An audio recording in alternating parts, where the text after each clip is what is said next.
കേരളത്തിലെ ന്യൂനപക്ഷങ്ങളിൽ ഏറ്റവും പ്രധാനപ്പെട്ട മറ്റൊരു വിഭാഗമാണ് ക്രൈസ്തവ വിഭാഗം. ക്രൈസ്തവ വിഭാഗത്തിലെ കത്തോലിക്ക വിഭാഗം ഒരു കടുത്ത തീരുമാനം എടുത്തിരിക്കുകയാണ്. വരാൻ പോകുന്ന തദ്ദേശ സ്വയംഭരണ തെരഞ്ഞെടുപ്പിലും വരാൻ പോകുന്ന നിയമസഭാ തെരഞ്ഞെടുപ്പിലുമെല്ലാം തങ്ങളോട് ചേർന്ന് നിൽക്കാത്ത മുന്നണികളെ, തങ്ങൾക്കെതിരായി പ്രവർത്തിക്കുന്ന മുന്നണികളെ, തങ്ങളുടെ തീരുമാനങ്ങൾക്ക് വിരുദ്ധമായി പ്രവർത്തിക്കുന്ന മുന്നണികളെ അകറ്റി നിർത്തുക എന്ന ശക്തമായൊരു തീരുമാനത്തിലേക്ക് പോവുകയാണ് ക്രൈസ്തവ വിഭാഗം.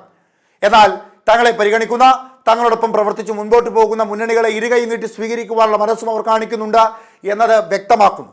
കഴിഞ്ഞ ലോക്സഭാ തെരഞ്ഞെടുപ്പിൽ ക്രൈസ്തവ വിഭാഗത്തിൽപ്പെട്ട നേതാക്കന്മാരെയും ക്രൈസ്തവ ആഘോഷങ്ങളുമൊക്കെ സജ്ജമായി നടത്തുന്ന ഒരു സ്വഭാവം NDAയ്ക്ക്, BJPക്ക് കേരളത്തിലുണ്ടായിരുന്നു.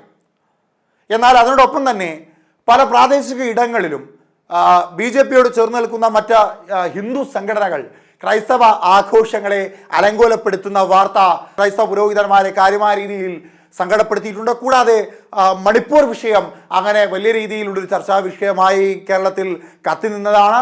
അത്തരത്തിലൊക്കെ പരിഗണിക്കുമ്പോൾ BJPയെയാണോ ഇത്തരത്തിൽ ക്രൈസ്തവ വിഭാഗം തള്ളിപ്പറയുന്നത് എന്ന് പരിശോധിക്കേണ്ടതായിട്ടുണ്ട്. ഇനി അതല്ല, സർക്കാർ വിരുദ്ധ വികാരം കണക്കിലെടുത്തുകൊണ്ട് ജനങ്ങളെയും ഒപ്പം ക്രൈസ്തവ വിഭാഗത്തിൽപ്പെട്ട ജനങ്ങളെയും ബുദ്ധിമുട്ടിക്കുന്ന നിലപാടുകൾ സ്വീകരിക്കുന്ന, മലയോര മേഖലയിലുള്ള വന്യമൃഗങ്ങളുടെ ശല്യത്തിൽ പൊലിഞ്ഞുപോയ ക്രൈസ്തവ വിഭാഗത്തിൽപ്പെട്ട ക്രൈസ്തവ വിശ്വാസികൾക്ക് വേണ്ടിയിട്ടുള്ള പ്രതിഷേധമായാണോ അദ്ദേഹം അത് അത്തരത്തിൽ മുന്നണിക്കെതിരായി പറഞ്ഞത് എന്ന് സംശയിക്കേണ്ടതായിട്ടുണ്ട്. ഇനി അതുമല്ല, UDFനെതിരായാണോ പറഞ്ഞത് എന്നും സംശയിക്കേണ്ടതായിട്ടുണ്ട്. എന്തായാലും തങ്ങളുടെ നിലപാട് കൃത്യമായി അറിയിച്ചിരിക്കുകയാണ് ക്രൈസ്തവ വിഭാഗത്തിൽപ്പെട്ട കത്തോലിക്ക വിഭാഗം. ക്രൈസ്തവർ ശക്തരല്ല എന്ന് കാണുന്ന മുന്നണികൾക്ക് തക്കതായ മറുപടിയും തിരിച്ചടിയും നൽകുക എന്ന ഉറച്ച തീരുമാനത്തിൽ നിൽക്കുകയാണ്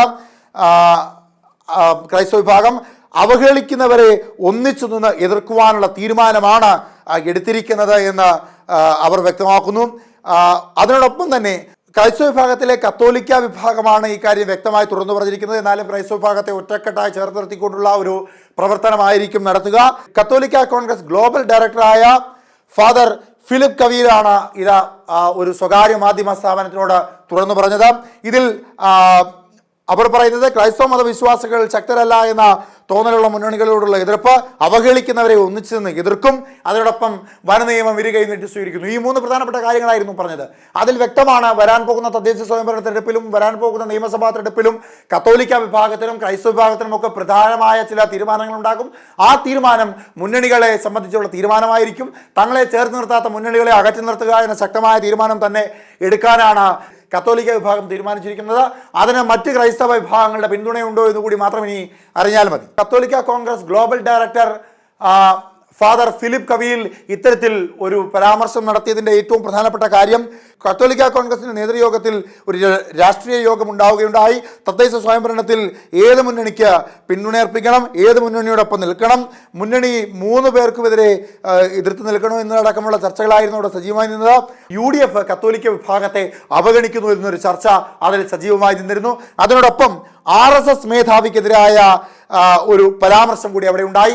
വില കുറഞ്ഞ പ്രസ്താവനകൾ ക്രൈസ്തവ വിഭാഗത്തിനെതിരെ നടത്തരുത്, അത് തീർത്തും തെറ്റായ കാര്യമാണ് എന്നുള്ളൊരു വാദമാണ് ആ കത്തോലിക്ക കോൺഗ്രസ് യോഗത്തിൽ നടന്നത്.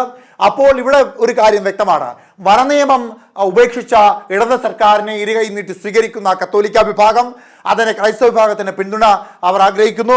കൂടാതെ UDF കത്തോലിക്ക വിഭാഗത്തെ, ക്രൈസ്തവ വിഭാഗത്തെ അവഗണിക്കുന്നു എന്നുള്ള ചർച്ച സജീവമായി അന്നത്തെ യോഗത്തിൽ ഉണ്ടാകുന്നു. മറ്റൊന്ന് RSS മേധാവിക്കെതിരായിട്ടുള്ള രൂക്ഷമായ ആരോപണം.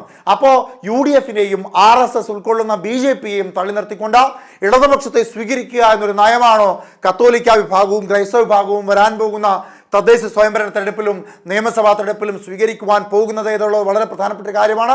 നിലവിൽ കേരളത്തിൽ വളർന്നുകൊണ്ടിരിക്കുന്ന കമ്മ്യൂണിറ്റികളിൽ ഏറ്റവും പ്രധാനപ്പെട്ട കമ്മ്യൂണിറ്റി കത്തോലിക്ക വിഭാഗമാണ്. സ്വാഭാവികമായും ആ വളർച്ച വരാൻ പോകുന്ന തദ്ദേശ സ്വയംഭരണ തെരഞ്ഞെടുപ്പിലും നിയമസഭാ തെരഞ്ഞെടുപ്പിലും പ്രതിഫലിക്കുവാനുള്ള സാധ്യത ഏറെയാണ്. അങ്ങനെ വരുമ്പോൾ തദ്ദേശ സ്വയംഭരണ തെരഞ്ഞെടുപ്പിൽ ഇടതുപക്ഷത്തിനൊരു മുന്നേറ്റം ഉണ്ടാകുമോ എന്നുകൂടി സംശയിക്കേണ്ടതായിട്ടുണ്ട്.